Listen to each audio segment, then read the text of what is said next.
All right, thank you. So I think between the first team that was studying the outlooks of various stakeholders, between team two, which is speaking of the teachers, and of course Dr. Sujata ma'am, who spoke about the pertinent point of how education no longer projects any values or helps with that sort of value education.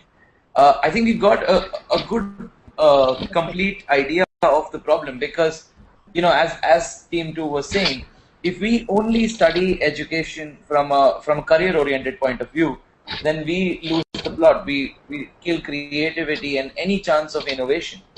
If we look at education strictly from an academic point of view, from a high and mighty point of view, then we deny people a way up in life, because education is that opportunity, that ladder for the have-nots to come at par with the haves, and there's absolutely nothing wrong with that.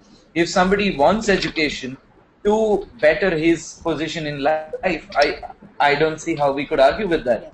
And so we are looking, and of course the point where we absolutely ignore values altogether. So put all those together and we've got a well-defined problem, I believe. So we move to step 3. And step 3 is brainstorming, where you come up with all possible alternatives, using all sorts of lateral thinking to come up with all possible alternatives to how the solution can be found. And that's what we asked of team 4, quite a tough task. And team 4, are you ready? Yes, sir. All right, go. So basically, yesterday we were brainstorming on the issue and we were thinking of possible solutions. So we'd like to share a video of us brainstorming yesterday. So Ajit sir. Yes, definitely. So they sent us the video in. We'll just screen share that with you. Ajit, sorry to interrupt briefly. Since we don't know the names of the students in the teams, maybe you can just tell their names at the very beginning. Yes, sir. Definitely, sir. So who you see right now are Akash, who's in the center, Palash, screen left, and screen right is Dev, sir.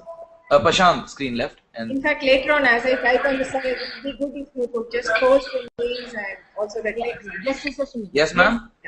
Yes, ma'am. This is just a point that I made earlier, that you should post the names of the students who participated in the different teams. Yes, definitely. We'll do that. We'll once this video is on YouTube, we will definitely tag, and if possible, we will even caption what they're saying where it's not clear enough. Okay. Yeah. Excellent. Right. Now, what do we call that word, Pasham, to describe a high school experience? Word. Yeah. So now, this is a period of life that's supposed to be fun, entertaining, and learning. So, if we actually did away with schools, and actually just let our students explore the greatest parts of knowledge, what do you think? Believe it or not, but actually, this type of education system already exists in some places. This was a non-intrusive method of education. The student learns by exploring and experimenting. Have you heard of the Golden Ball project? No, exactly. Well, I'll sum it up for you in a short, brief way. It's basically that a person went to a village and put a computer and left it, and just left it there. And over a period of time, students went to the computer, explored it, experimented, and they learned. So no manuals, no teachers, no tests, no training, and no syllabus even. And still the students learn. That's amazing. It really makes you think, doesn't it? Do we even need our education system? The teachers, the curriculum, the degrees, anything at all. So now there is this, in fact, this plan of education, these pioneers, they've started these schools such as studio schools. Now, you actually learn on the job. Now, you cannot actually argue with the experience, the whole kind of responsibility and discipline that you get to.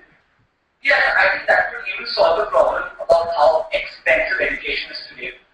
Because you would actually get paid for what you're doing. So then that brings the education to the average person. But then what about the younger students? Because you can't really tell a younger student to work. So over there we could try to voice out the approach where I think there is a lot of peer-to-peer learning. And the testing is only a practical effect. Well, I'm glad, but there is more things that need to be done. For example, there's something that bothers me. I can't feel like even though there is self-learning that's being applied, there is a very big need of a guidance. For example, our current education system might be a very good placement, but it can be very pressurizing. So we need something more subtle. Yes, so maybe we need tests, we need a curriculum. We need to teach the learners on track, but students remain just as motivated even in structured learning, as long as the education is experiential. There are some schools which teach everything through practical learning. They don't even have textbooks, and students respond with this kind of teaching. Always knowing what you're studying means no subject is boring. Plus, there's no rote learning here. Yeah, because I think experience should be a part of whatever you're learning. But then it's sad that what kind of rote learning does to our education system. But then, wouldn't these type of schools be really expensive? But yes, it is. It certainly is. It's not feasible and cannot be applied to all different areas or different curriculums, or for that matter, all subjects. In some subjects, learning simply doesn't fit into the classroom application, not unless we completely simplify the content. So what I'm trying to say is that we need to explain what content will include. It's not exactly written content. Now there's this new concept, hear me out. It's called the MOOC. It's a very big rate at the moment. Now, it is online courses which a person can actually access with just a click away. It's very exciting. Now, it is accessible, inexpensive, and actually solves the problem of education disparity and the lack of efficient teachers. Of course, that's very exciting, no doubt. And probably it must be flawless in a way, but what do you do if the student can't catch up? Or what do you do if you have a demotivated student? Well, now that brings us to a conundrum. We say we keep a structure, we keep testing, we keep syllabus, and we keep a textbook. But then that restrains the bright mind. But then if we leave the learning open, the deeply motivated student needs to be provided with that spark so he goes down there and actually learns. So basically we need something like a one-size-fits-all. Throughout my life I've always had a teacher to guide me. So I think that's where the teacher comes in. We always need a human interface. Absolutely. But I think the teacher needs to be more aware of his role now. Like, the teacher needs to be able to take a back seat and let the child learn when he's already learning, and then sometimes provide the gentle push or that guidance so the child gets stuck. Exactly. The teacher also needs to make sure that he leads them back further and takes them further into what they're learning. So the teacher does not really need to be a taskmaster like what he is currently, but he needs to be more of a facilitator. The teacher needs to bring that subjectivity and that flow into what the student is learning. So to sum it up, I think we recommend schools, textbooks, exams, and teachers. But isn't that where we already are? But I can't help but think that yes, we're already making some progress. So basically, if we sum it up, we don't need to exactly do away with textbooks, teachers, or our institutions. But what the designers of education need to keep in mind are these ideas. These ideas of, number one, experiential learning.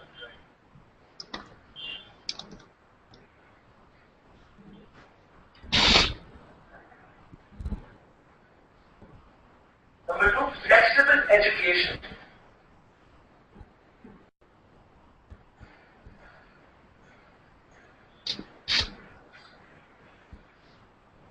And number three, teacher as a facilitator.